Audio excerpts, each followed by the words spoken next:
Arrête de vouloir comprendre les autres. Ce n'est pas de l'empathie, c'est une distraction.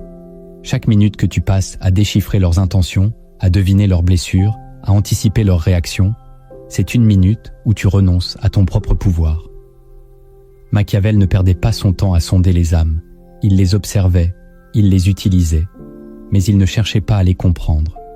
Parce que comprendre les autres, c'est encore leur accorder une forme de domination sur ton esprit. Tu n'as pas besoin de tout expliquer, ni de tout excuser. Tu dois apprendre à regarder sans absorber, à écouter sans absorber, à exister sans t'excuser. La vérité, c'est que ta liberté commence là où tu décides d'arrêter cette obsession invisible de plaire, de t'adapter, de tout rationaliser. C'est le début d'un règne intérieur. Celui qui cesse de chercher à comprendre les autres commence enfin à se gouverner lui-même. Le monde moderne glorifie l'hyper-empathie, l'écoute, la compréhension de l'autre comme des vertus suprêmes. Pourtant, dans les arcanes de l'histoire, cette obsession n'existait pas. Dans la pensée de Machiavel, comme chez les stoïciens ou les cyniques antiques, comprendre l'autre n'était pas une priorité, mais un piège. Sénèque prônait la maîtrise de soi, non la lecture des âmes étrangères. Machiavel, lui, voyait dans la psychologie humaine une matière à manœuvrer, pas un mystère à élucider. Comprendre, c'était s'exposer, se disperser, perdre sa position. Cette connaissance a été effacée, remplacée par une morale de transparence affective. Mais derrière cette façade bienveillante, l'homme moderne souffre. Il cherche des clés dans des esprits qui ne veulent pas s'ouvrir. Il veut aimer en comprenant, mais il s'égare en s'épuisant. Ce que la philosophie ancienne savait, c'est que comprendre l'autre n'est pas toujours sage. Parfois, c'est se condamner à l'impuissance. Tu ne peux pas devenir souverain si tu continues à ouvrir ton esprit à chaque émotion étrangère. Il y a un seuil que tu dois franchir, celui du détachement volontaire. Non pas l'indifférence naïve, mais la froideur stratégique. Celle qui ne nie pas l'humanité, mais qui refuse l'exposition. Dans ce monde saturé de signaux émotionnels, la survie du mental passe par un choix. Verrouiller certaines portes pour mieux régner sur ton espace intérieur. C'est ici que commence l'intelligence machiavélienne.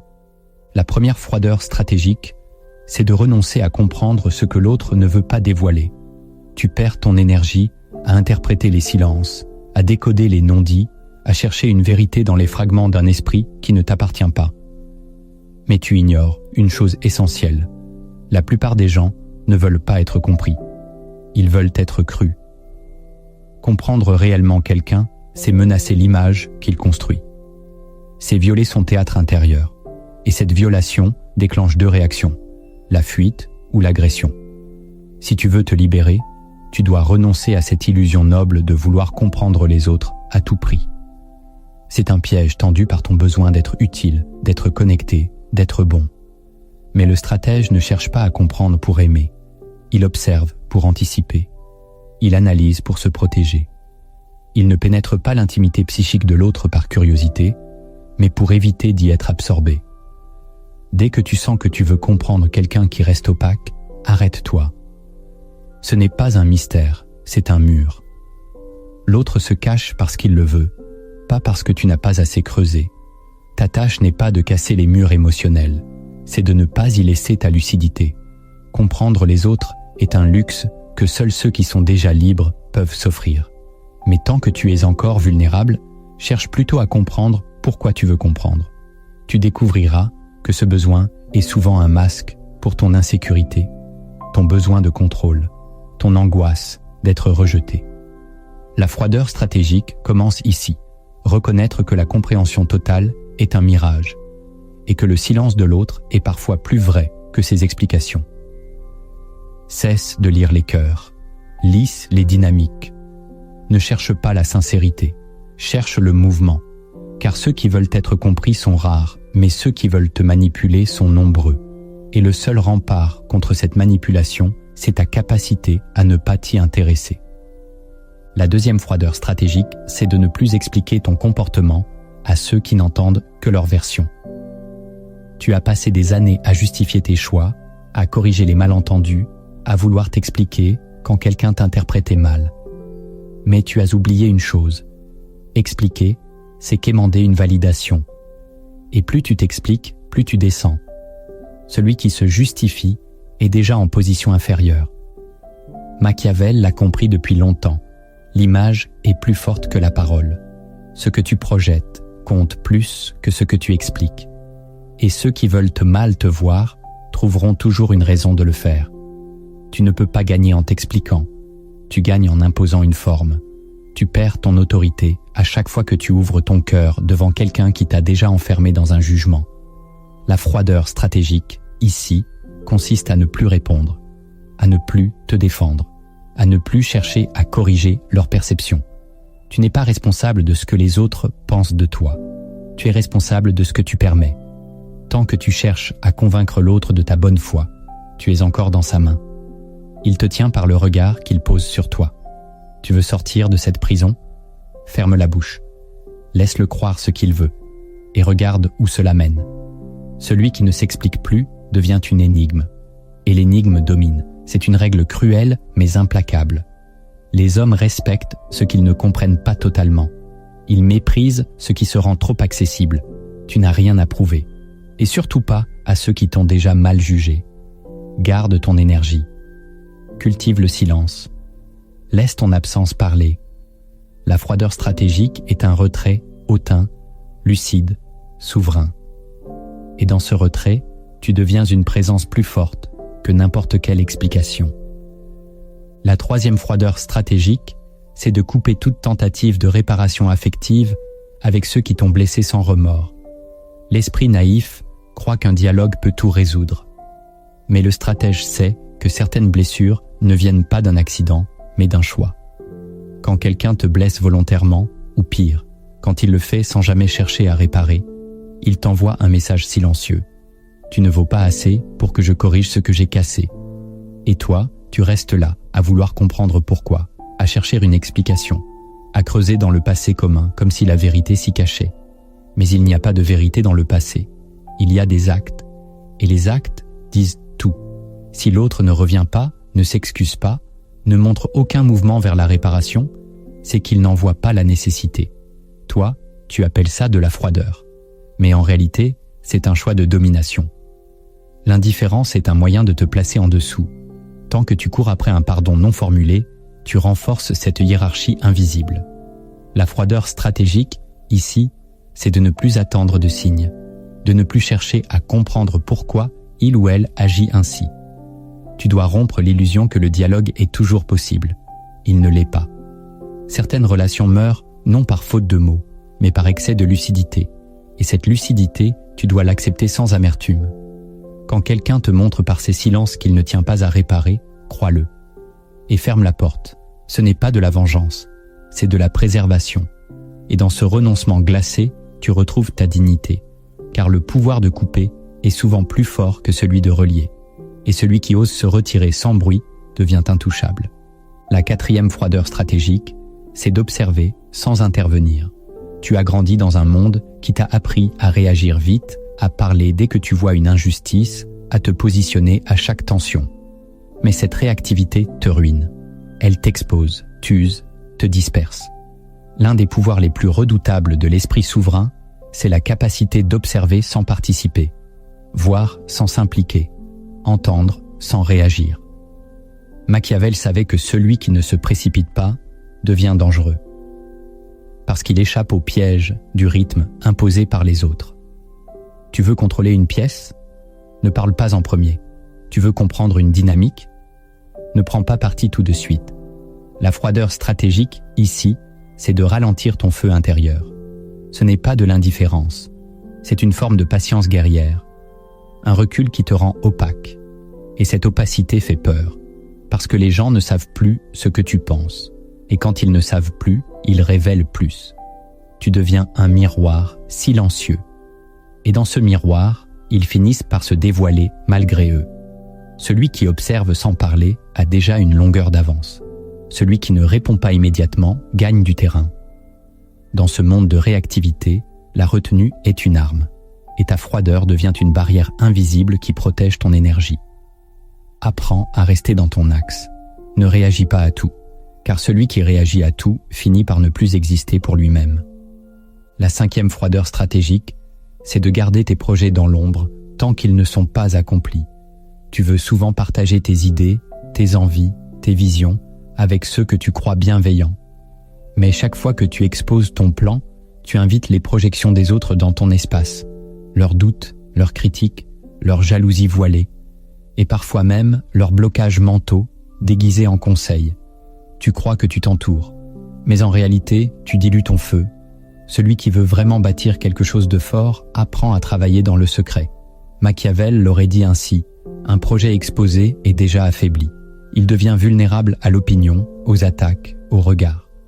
La froideur stratégique, ici, c'est de créer dans le silence, de bâtir dans l'obscurité, de protéger ton feu créateur jusqu'au dernier moment. Ce n'est pas de la méfiance excessive, c'est de la lucidité, car le monde n'applaudit pas les idées, il applaudit les résultats, et parfois, même les résultats dérangent. Alors imagine ce que tes intentions à peine nées peuvent susciter. Garde ton empire en gestation dans l'ombre, ne donne pas tes cartes, cultive le mystère, et souviens-toi, chaque mot que tu ne dis pas sur ton projet est une force que tu conserves pour l'achever. La 6e froideur stratégique, c'est de cesser d'attendre une reconnaissance intérieure de ceux qui vivent dans le déni. Tu veux qu'on voie ta valeur, qu'on reconnaisse ton changement, qu'on admette que tu as grandi, souffert, résisté. Tu espères secrètement qu'un jour, ceux qui t'ont méprisé ouvriront enfin les yeux. Mais tu ignores que certaines personnes ont besoin que tu restes petit dans leur esprit. Ta lumière dérange leur obscurité. Ta croissance confronte leur stagnation. Et pour se préserver, ils te réduisent. Ils effacent ton mérite, ignorent ton évolution, refusent d'ajuster leur regard. Tu crois qu'il te manque une validation. Mais ce qu'il te manque, c'est une rupture, une séparation mentale d'avec ceux qui te verront toujours à travers un prisme déformé. Tant que tu attends d'être reconnu par eux, tu restes lié à leur pouvoir symbolique. Et ce lien te diminue. La froideur stratégique ici, c'est de briser ce lien intérieur, de ne plus rien attendre d'eux, même en silence, d'assumer pleinement que certaines personnes ne te verront jamais tel que tu es devenu, et que c'est leur limite, pas la tienne. Tant que tu cherches à leur prouver quelque chose, tu te maintiens dans l'ancien toi. Tu consens à rejouer un rôle dépassé. Sors du théâtre, ferme le rideau, avance. Le monde n'est pas obligé de t'applaudir. Il suffit que tu avances sans leur regard, sans leurs mots, sans leur validation. C'est là que ton pouvoir change de niveau. Parce que le jour où tu n'as plus besoin d'être vu, tu deviens invisible et redoutable. L'élite silencieuse se forme ici, dans l'absence totale d'attente. C'est cette absence qui te rend libre, froid, souverain. Et cette souveraineté intérieure crée une barrière que personne ne peut traverser sans ton autorisation. Elle est la marque ultime d'un esprit stratège. La 7e froideur stratégique, c'est d'accepter que la rupture soit une forme d'élévation. Tu t'es accroché trop souvent à des liens usés, à des amitiés devenues bancales, à des relations qui ne vivaient plus que par habitude ou par peur. Tu croyais qu'en insistant, en expliquant, en tenant bon, tu sauvais quelque chose. Mais en réalité, tu te retenais de naître à toi-même. Il y a des relations qui ne peuvent pas te suivre dans ta transformation. Parce que chaque pas que tu fais vers ta lucidité menace leur inertie. Ta vérité devient pour eux une agression silencieuse. Et tu ressens cela, mais tu refuses de couper. Tu veux rester aimable, compréhensif, disponible. Et c'est là que tu perds ton énergie vitale. La froideur stratégique, ici, c'est d'oser rompre non par colère, mais par élévation. De reconnaître que certaines connexions ne sont plus compatibles avec la personne que tu deviens. Ce n'est pas un rejet, c'est une séparation énergétique. C'est un écart entre ta fréquence et la leur. Et tant que tu refuses cette rupture, tu bloques ton ascension. Tu restes tiré vers le bas par des liens invisibles. Tu n'es pas cruel en coupant, tu es lucide. Et cette lucidité est nécessaire si tu veux entrer dans une nouvelle dimension de toi-même. Les grandes métamorphoses exigent des pertes. Et ces pertes ne sont pas des échecs. Elles sont des sacrifices silencieux, des décisions qui n'ont pas besoin de cris ni de haine. juste d'un mouvement intérieur froid, calme, irrévocable. Tu coupes, tu t'élèves, tu continues. Et dans ce silence, tu retrouves la paix. Celle qui ne dépend plus d'un lien, d'une personne, d'un regard. Tu n'attends plus qu'on te suive, tu marches. Et cette marche fait de toi un être rare, quelqu'un qui ne mendie plus l'amour, mais qui construit sa solitude comme une citadelle. Tu crois savoir qui tu es, mais en réalité, tu obéis à plusieurs voix contradictoires en toi. L'ego veut briller, l'âme veut fuir. Tu veux comprendre les autres, alors que tu ne t'es jamais réellement affronté toi-même. Cette dissonance intérieure est ta faiblesse cachée. Et tant qu'elle règne, tu restes vulnérable, exposé, manipulable. Il est temps de regarder cette fracture en face. La première dissonance de l'ego, c'est vouloir être respecté sans oser imposer de frontières. Tu exiges la considération, tu réclames la reconnaissance, tu souffres de ne pas être vu à ta juste valeur.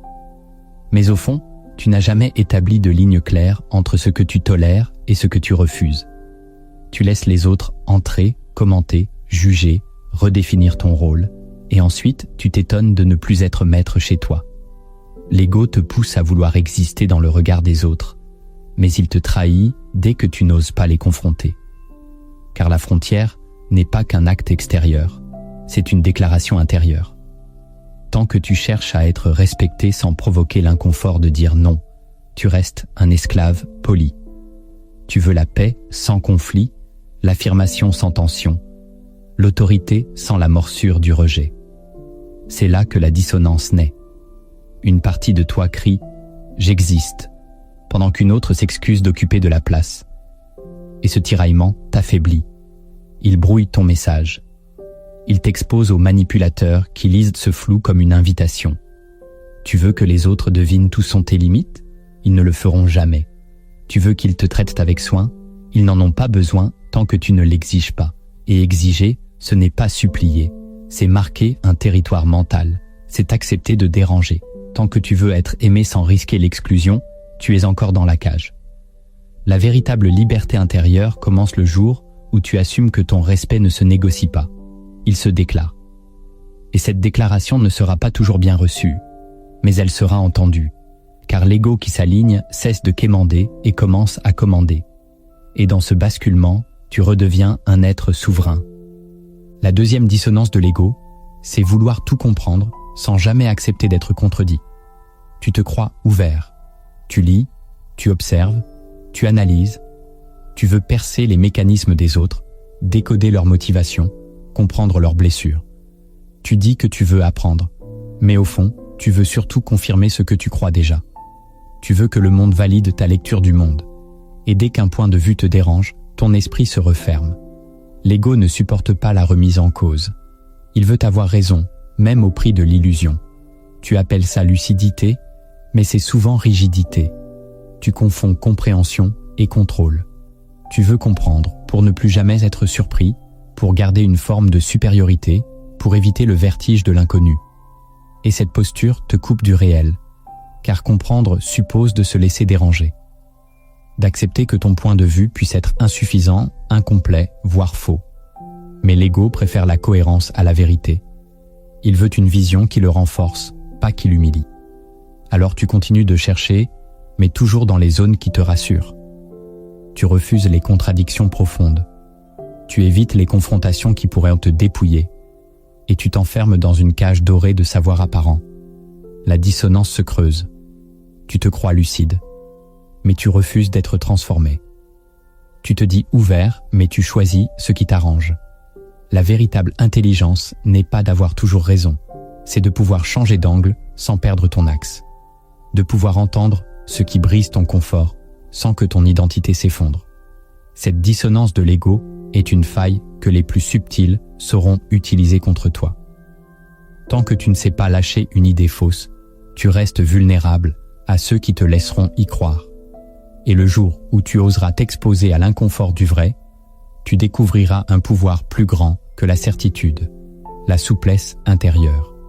La troisième dissonance de l'ego, c'est vouloir inspirer les autres tout en fuyant sa propre solitude. Tu veux être un exemple, une lumière, un guide. Tu veux montrer le chemin, porter des valeurs, influencer positivement. Mais dans le silence de ta chambre, tu trembles. Tu cherches des présences, des messages, des réponses. Tu ne supportes pas d'être seul trop longtemps. Et cette peur te trahit. Car on ne peut guider que depuis un centre solide. L'ego veut l'admiration, mais refuse l'isolement qu'elle implique. Tu veux être visible, mais tu n'as jamais accepté le prix du recul. Tu veux parler fort, mais tu ne supportes pas le vide qui suit. C'est une dissonance profonde. Tu crois que ton impact dépend de ce que tu donnes, mais il dépend d'abord de ce que tu contiens. Et ce que tu contiens, c'est ce que tu as appris à traverser seul. Machiavel l'avait compris. L'homme fort ne se construit pas dans l'ovation, mais dans la retraite. C'est dans la solitude que naît la verticalité. Mais tant que tu fuis cette solitude, tu construis ton autorité sur du sable. Tu cherches l'inspiration dans les échos, pas dans le silence. Tu veux toucher les autres sans jamais t'être confronté à toi-même. Et ça se sent. Ce que tu dis devient mécanique. Ce que tu partages manque de feu. Et les autres, même inconsciemment, le perçoivent. La dissonance s'installe. Tu veux porter, mais tu es encore trop porté. Tu veux guider, mais tu ne tiens pas seul. Tu veux inspirer, mais tu es encore vide quand personne ne te regarde. Le basculement se produit le jour où tu choisis la solitude, non comme un fardeau, mais comme un honneur. Le jour où tu arrêtes de combler le vide et que tu apprends à l'habiter. C'est là que ta voix commence à porter. Non pas parce qu'elle est forte, mais parce qu'elle vient de loin. La quatrième dissonance de l'ego, c'est vouloir être unique tout en vivant pour l'approbation des autres. Tu dis que tu es différent, spécial, en dehors du système. Tu affirmes que tu penses autrement, que tu vois le monde à ta façon. Et pourtant, chaque geste que tu poses cherche un regard. Chaque décision que tu prends attend un écho. Tu veux briller sans déranger. Tu veux l'originalité sans la solitude. Tu veux sortir du lot, mais tu veux aussi être applaudi par ceux qui restent dedans. C'est impossible. L'ego veut l'exception, mais il a besoin du troupeau pour s'y comparer. Il veut la singularité, mais il la soumet au regard collectif. Tu n'es pas libre tant que tu n'as pas appris à être incompris, tant que tu as besoin d'expliquer ton originalité pour qu'elle soit acceptée, tu es encore enchaîné. Cette dissonance est subtile, mais elle bloque ton envol, car chaque fois que tu ajustes ton expression pour plaire, tu t'éloignes de ta source.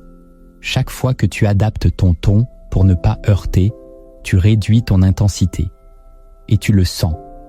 Tu sens cette tension entre ton feu intérieur et la peur du rejet.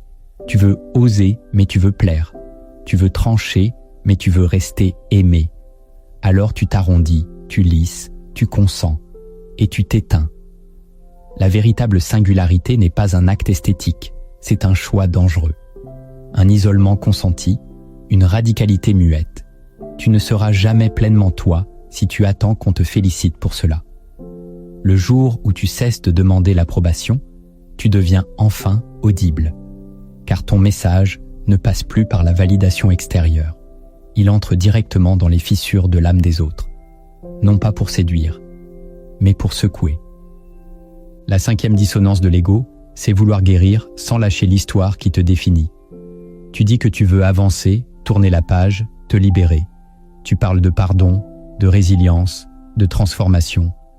Mais en toi, tu tiens encore les morceaux d'un récit blessé. Tu racontes encore ce qu'ils t'ont fait. Tu revis encore ce qu'ils n'ont pas compris. Tu répètes intérieurement les mêmes scènes, les mêmes injustices, les mêmes silences. L'ego veut la guérison, mais il refuse de mourir à l'histoire. Parce que cette histoire te donne une place, une identité, une légitimité à souffrir, à résister, à exister. Elle te permet de dire « Voilà pourquoi je suis comme ça ». Et tant que tu y tiens, tu ne guériras pas. Tu diras que tu avances, mais tu resteras ancré dans ce passé. Tu construiras ta liberté autour d'une douleur conservée. C'est une prison noble, mais une prison quand même. La dissonance vient du fait que tu veux une nouvelle vie, tout en gardant ton ancienne version comme preuve. Tu veux te transformer, mais tu veux que les autres sachent pourquoi tu es devenu ainsi. Tu veux le renouveau, mais tu veux qu'il soit compris. Et ça bloque. La guérison n'est pas une reconnaissance, c'est une perte. C'est abandonner le droit d'en vouloir. C'est lâcher même ce que tu as mérité. L'ego ne veut pas lâcher. Il veut être remercié pour avoir tenu bon. Mais la vraie guérison commence là où tu n'as plus besoin que quelqu'un le sache. Là où tu poses ton ancienne histoire, non pas parce qu'elle est fausse, mais parce qu'elle n'a plus sa place. Et ce geste intérieur, silencieux, brutal, est le début d'une autorité neuve, celle qui ne vient plus du passé, mais de la clarté. Tu n'es plus ce qu'on t'a fait. Tu es ce que tu décides maintenant. La 6e dissonance de l'ego, c'est vouloir la paix tout en alimentant des conflits invisibles. Tu dis que tu veux la tranquillité, que tu détestes les tensions, que tu cherches la paix intérieure. Mais en silence, tu rumines, tu gardes les comptes, tu observes les gestes manqués, tu retiens les mots blessants, tu interprètes les silences comme des offenses. Tu ne cries pas, tu ne confrontes pas, mais tu construis en toi un théâtre de guerre froide. Tu veux la paix, mais tu nourris des micro-vengeances mentales. L'ego ne veut pas vraiment la paix. Il veut l'équilibre, mais à ses conditions. Il veut que les autres reconnaissent leur tort sans avoir à se battre. Il veut la justice sans affrontement. Et en attendant ce moment impossible, il alimente des feux souterrains.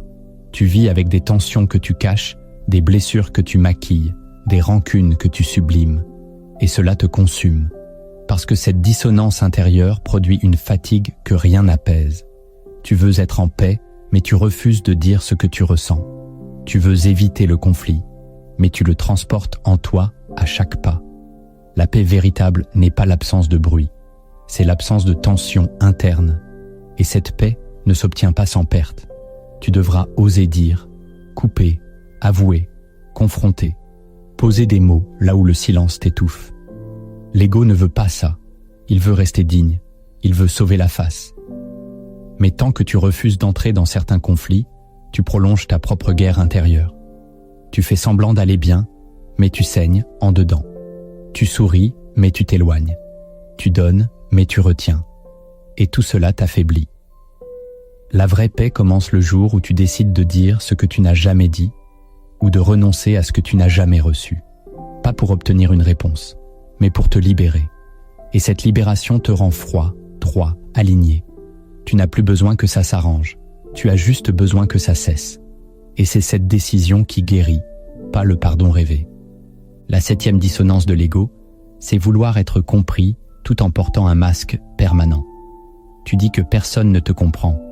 Tu répètes que les gens ne voient pas qui tu es vraiment, qu'ils se trompent sur toi, qu'ils ne saisissent pas la complexité de ton être. Et pourtant, tu ne montres jamais ton vrai visage. Tu contrôles ton image, tu choisis tes silences, tu ajustes tes réactions pour ne pas déplaire, tu adaptes ton discours selon la personne en face. Tu veux être vu, mais seulement à travers les filtres que tu as fabriqués. L'ego veut la compréhension, mais il veut la contrôler. Il rêve d'un monde qui devine ce qu'il cache. Tu veux qu'on ressente ta profondeur sans jamais oser la dire. Tu veux qu'on reconnaisse ta souffrance, ton intensité, ton intelligence, sans jamais les exposer vraiment. Tu appelles cela pudeur. Mais bien souvent, c'est stratégie de survie. Tu protèges des zones que tu ne veux pas livrer. Et c'est légitime. Mais alors pourquoi exiger d'être compris ? Tu ne peux pas vouloir la transparence de l'autre si tu restes opaque. Tu ne peux pas réclamer une lecture juste si tu changes constamment d'encre. Cette dissonance est fréquente chez les esprits sensibles, stratégiques, blessés. Tu veux la connexion sans exposition, la reconnaissance sans risque. Mais ce que tu offres est flou, donc ce que tu reçois le sera aussi. Le jour où tu cesses de te plaindre d'être incompris et que tu choisis soit d'ouvrir, soit de t'assumer en silence, la paix intérieure revient. Tu ne peux pas tout montrer à tout le monde, mais tu peux cesser d'attendre que les autres voient à travers ton armure. Tu peux porter ton masque, mais sans te mentir. Et dans cette lucidité, tu redeviens puissant. Tu n'es plus dans l'attente, tu es dans la conscience. Tu ne demandes plus d'être compris, tu choisis d'être vrai ou de rester silencieux. Mais tu ne triches plus avec toi-même. Il y a un moment où comprendre ne suffit plus. Il faut couper. Pas par vengeance, ni par colère, mais par lucidité. L'éloignement lucide n'est pas une fuite, c'est une affirmation. C'est l'art de créer de la distance pour reconstruire son axe.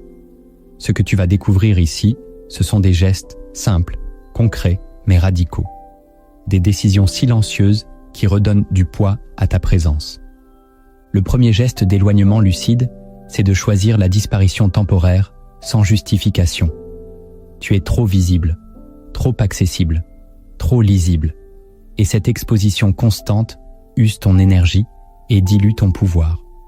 L'erreur commune, c'est de croire que s'éloigner demande une explication. Non. L'autorité véritable commence par la capacité de se retirer sans rendre de compte. La disparition temporaire est un signal silencieux. Elle dit que tu ne te dois plus à personne, que ton temps ne se donne pas sur demande, que ta présence n'est pas automatique.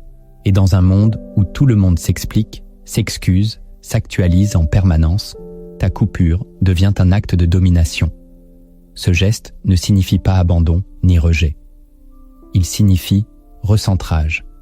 Il brise les habitudes de dépendance, les attentes implicites, les dynamiques d'influence affective. Ceux qui avaient pris l'habitude de te lire, de te capter, de te vampiriser subtilement, ressentiront cette absence comme un froid. Et ce froid est volontaire. C'est une réinitialisation, une purification. Tu ne dois pas prévenir, tu ne dois pas rassurer. Tu dois t'effacer sans bruit pour revenir chargé d'une autre densité. Ce geste d'éloignement lucide interrompt le flot. Il rompt le flux de contrôle que les autres exercent sur toi par la constance de ton accessibilité. Il te rend insaisissable. Et cette insaisissabilité est ton pouvoir. Ne sous-estime jamais ce que provoque une absence non expliquée. Elle crée du respect, de l'inconfort, du questionnement.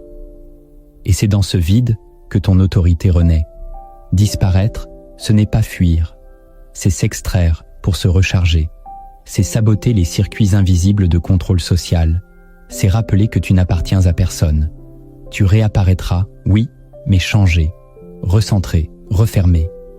Et ce que tu ne diras pas à ton retour aura plus de poids que tout ce que tu aurais pu justifier. Tu n'as pas à être constant pour être fiable. Tu dois être rare pour être respecté.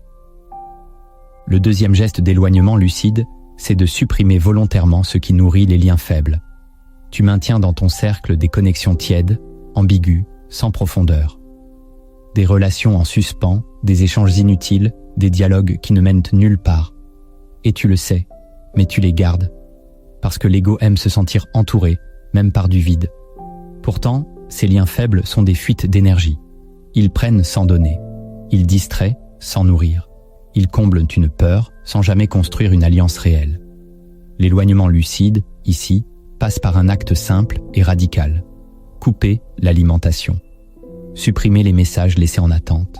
Effacer les numéros devenus fantômes. Mettre fin à ces échanges sans direction. Tu n'as pas besoin de tout clôturer par une explication. Tu n'as pas à dramatiser ce que tu abandonnes. Tu dois simplement trancher. Parce que ton énergie mentale a une limite. Et que plus tu la disperses, plus tu te vides. Supprimer les liens faibles, c'est honorer les liens essentiels. C'est créer un vide stratégique dans lequel ta clarté peut revenir. Tu ne peux pas te concentrer, créer, évoluer, si ton esprit reste accroché à 20 fenêtres ouvertes. Fermer, ce n'est pas blesser, c'est affirmer. Et dans ce geste, tu réalises que le respect commence par le tri. Tant que tu laisses les relations mortes flotter autour de toi, tu empêches ton territoire de respirer. Tu veux de la profondeur? Alors tue la superficialité. Tu veux de la présence vraie? Alors élimine l'agitation creuse. Ce geste est simple, mais violent intérieurement, parce qu'il t'oblige à reconnaître que tu n'étais pas clair, que tu entretenais ces liens par faiblesse, par peur, par habitude. Mais aujourd'hui, tu choisis la densité, et la densité exige de l'espace. Supprime, ferme, ne préviens pas, tu n'as de compte à rendre qu'à ton axe. Le troisième geste d'éloignement lucide, c'est de créer un espace-temps où personne n'a accès à ton esprit. Tu vis en alerte permanente. Notifications, messages, sollicitations émotionnelles, charges mentales croisées. Tu crois que ton esprit t'appartient, mais tu l'as laissé ouvert à tout vent. Chaque journée commence par des intrusions, des voix, des demandes, des réactions qui envahissent ton territoire mental. L'éloignement lucide commence ici, rétablir un sanctuaire psychique. C'est un moment dans la journée ou dans la semaine où tu deviens injoignable. Pas techniquement, mais symboliquement. Ce n'est pas un silence passif, c'est un verrouillage actif. Personne ne doit y entrer. Aucune pensée liée à autrui, aucun rappel émotionnel, aucun fil mental que tu n'as pas choisi. Ce geste est une déclaration de souveraineté. Tu n'es plus en transit, tu n'es plus disponible, tu es centré, et dans cet espace, tu retrouves la vision. Tu entends de nouveau ta voix intérieure, tu reconnectes ton intuition profonde. La plupart des gens ne se retrouvent jamais, parce qu'ils ne s'éloignent jamais vraiment. Ils quittent les lieux, mais pas les liens. Ils s'isolent physiquement, mais leur esprit reste captif. Toi, tu fais l'inverse. Tu restes dans le monde, mais tu crées une zone inviolable. Tu interdis l'invasion invisible, et tu redeviens opaque. Ce geste change tout. Il ne te rend pas moins aimant, il te rend plus dense. Ceux qui te veulent devront désormais traverser le silence. Et dans ce silence, beaucoup abandonneront. Tant mieux, car seul ce qui mérite ton accès saura attendre. Ce geste d'éloignement n'est pas un rejet, c'est un retour à l'intérieur, là où l'autorité véritable reprend forme. Le quatrième geste d'éloignement lucide, c'est d'arrêter de réagir. Tu crois que répondre, c'est affirmer, que corriger, c'est imposer, que défendre ta position, c'est prouver ton existence. Mais la vérité, c'est que tu te perds à chaque fois que tu réagis sous pression. Tu donnes ton énergie à une dynamique qui n'est pas la tienne. Tu laisses l'autre dicter le rythme, fixer les termes, définir le terrain. Et ton ego, sous prétexte de fierté, se laisse piéger. L'éloignement lucide ici, c'est l'art de ne pas réagir. Pas par lâcheté, mais par ascension, tu vois? Tu comprends, mais tu ne bouges pas. Tu retiens ta réponse, tu retires ton feu. Et dans cette retenue, tu récupères ta position. Car plus tu réagis, plus tu révèles. Et plus tu te tais, plus tu deviens énigmatique. Ce geste demande une discipline froide, car l'ego veut répliquer, expliquer, trancher. Mais le stratège sait que certains silences écrasent plus qu'un discours. Tu ne dois pas répondre à chaque provocation. Tu ne dois pas corriger chaque perception. Tu dois laisser parler, laisser projeter, laisser s'épuiser. Et dans ce vide, tu observes. Tu reprends l'avantage. Celui qui ne réagit pas choisit. Il ne subit plus le tempo des autres. Il fixe le sien. Et ce rythme nouveau crée une distance que personne ne peut franchir sans ton autorisation. Tu ne fuis pas. Tu reprends la main. Ce geste d'éloignement est un gel, un froid stratégique. Et ce froid libère l'esprit, car il t'extrait du théâtre émotionnel. Tu ne joues plus. Tu règnes. Le cinquième geste d'éloignement lucide, c'est de réorganiser ton environnement selon ta vérité actuelle. Tu évolues, mais tu vis encore dans les décors de ton ancienne version. Objets, routines, habitudes, sons, personnes même, tout cela te rappelle inconsciemment ce que tu étais, et cela freine ton ancrage dans ce que tu deviens. L'éloignement lucide, ici, est spatial. C'est une réécriture de ton territoire. Ce geste est silencieux, mais radical. Tu nettoies, tu retires, tu déplaces, tu jettes, tu choisis. Chaque objet, chaque contact, chaque habitude devient une question. Est-ce que cela m'aligne ou me dilue? Et tu réponds par l'action. Ce n'est pas une lubie d'ordre. C'est un rituel d'ancrage. Tu retires les éléments anciens pour créer de la place à ta nouvelle version. Tu changes le décor pour affirmer le basculement. Tu réorganises ton lieu de vie, ton téléphone, ton agenda, tes priorités. Et dans ce mouvement, ton esprit comprend que tu ne fais pas semblant. Tu incarnes ton éloignement. Tu ne t'absentes pas seulement des autres, tu les retires aussi de ton espace symbolique. Ce geste peut paraître banal, mais il est redoutable, car il te détache de l'influence passive. Il brise les ancres invisibles. Il dit « Je ne suis plus là ». Et ce « là », ce n'est pas un lieu physique, c'est un ancien toi. Celui que tu quittes, sans bruit, mais avec exactitude. Le sixième geste d'éloignement lucide, c'est de refuser l'accès à ton récit intérieur. Tu parles trop. Tu expliques ce que tu vis, ce que tu ressens, ce que tu traverses, à des gens qui n'ont ni la structure pour l'entendre, ni l'intention de t'élever. Tu ouvres ton intimité comme un livre, en espérant être compris, soutenu, reconnu. Mais tu oublies une loi. Plus tu livres ton récit à ceux qui ne t'ont pas mérité, plus tu en diminues la force. L'éloignement ici n'est pas physique, il est narratif. Tu retires aux autres l'accès à ton histoire. Tu ne la livres plus. Tu la protèges. Ce que tu vis, tu le portes sans bruit. Ce que tu prépares, tu le gardes dans ton feu. Ce que tu dépasses, tu le transmutes dans l'ombre. Car chaque mot livré sans discernement devient un pont vers ton pouvoir. Et ce pouvoir, une fois traversé par les mauvaises oreilles, perd sa densité. Ce geste est difficile, car l'ego aime raconter. Il veut montrer qu'il avance. Il veut justifier ses silences, expliquer ses choix, partager ses blessures. Mais le stratège, lui, garde sa bouche fermée. Il sait que le silence sur son processus le protège. Il comprend que la transformation véritable ne se prouve pas. Elle s'impose par le changement d'atmosphère qu'il dégage. Tu n'as pas besoin de raconter ton désert pour qu'on comprenne ta lumière. Tu n'as pas à relater tes guerres pour mériter ta paix. Le secret, c'est ce qui alimente ton feu sans l'exposer. Et ce feu, tu dois le conserver, l'élever, le raffiner. Le monde n'a pas besoin de savoir. Et toi, tu n'as pas besoin d'être lu pour exister. Ce geste d'éloignement est une clôture mentale. Tu redeviens un territoire sans carte.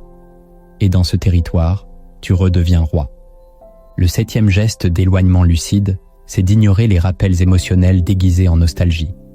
Tu avances, mais parfois ton esprit retourne en arrière. Un message ancien, un souvenir surgit, une voix intérieure murmure un prénom, une image, une sensation familière. Et sans t'en rendre compte, tu rouvres des portes que tu avais fermées. Tu revisites des liens que tu avais coupés. Tu laisses la nostalgie te parler comme une amie. Mais ce n'est pas une amie, c'est un piège. Un rappel émotionnel n'est pas une vérité. C'est une vibration restée en suspens. Ce que tu ressens n'est pas un appel, c'est une habitude. Et si tu réponds à cette habitude, tu la réactives. Tu redonnes vie à ce qui devait mourir. L'éloignement lucide ici, c'est de voir ces retours comme des tests. Tu n'as rien à rouvrir, rien à expliquer, rien à ressentir à nouveau. Tu as déjà traversé, tu as déjà décidé. Le passé revient parfois sous forme douce, mais sa douceur est toxique. Elle caresse ton ego pour mieux t'endormir. Tu te dis, juste un message, juste une pensée, juste un souvenir. Mais il n'y a jamais de « juste ». Chaque retour mental rouvre une faille, et chaque faille affaiblit ta trajectoire. Tu dois ignorer avec violence. Tu dois refuser intérieurement ce que personne ne t'impose extérieurement. Ce geste est froid, mais juste. Il dit « Je n'ai pas oublié, mais j'ai choisi de ne plus y penser ». Il ne nie pas, il clôture, il ne fuit pas, il verrouille. Et ce verrou est sacré. Car derrière chaque nostalgie non contrôlée se cache une manipulation de l'ego, une tentative de revenir à une version de toi que tu as déjà dépassée. Ne reviens pas, ne réponds pas, ne rêve pas. Reste ici, maintenant, aligné, et que ton silence soit la plus haute fidélité à ton évolution. Tu pensais que comprendre les autres te rendrait plus libre. Tu croyais que deviner leurs blessures, analyser leur silence, anticiper leurs réactions était un signe de lucidité. Mais tu viens de voir l'inverse. Cette obsession t'a vidé, elle t'a exposé à la confusion, au surmenage émotionnel, à la perte de ton axe. Ce que tu appelais lucidité était souvent un réflexe d'hypervigilance. Ce que tu appelais bienveillance cachait un manque de structure. Tu voulais t'approcher des autres, mais tu t'es éloigné de toi-même. Aujourd'hui, quelque chose bascule. Tu sens un calme froid s'installer. Ce n'est pas du mépris, ce n'est pas une fuite. C'est un éloignement lucide. Tu cesses de chercher à tout comprendre. Tu cesses d'absorber. Tu redeviens un territoire. Tu deviens une frontière. Machiavel aurait dit « Celui qui veut gouverner sa vie doit rester imperméable à la pression émotionnelle des autres. Il doit fixer ses règles. Il doit maîtriser son silence. Et toi, tu refermes les portes. Tu ne réagis plus. Tu ne t'expliques plus. Tu n'attends plus. Et dans ce retrait, tu touches une force nouvelle, un calme tranchant. Tu redeviens l'auteur de ta trajectoire. Tu n'as plus besoin d'être compris. Tu choisis, tu sculptes, tu avances. Car la vraie liberté, ce n'est pas de tout comprendre. C'est de ne plus dépendre de ce que les autres pensent ou ressentent pour marcher.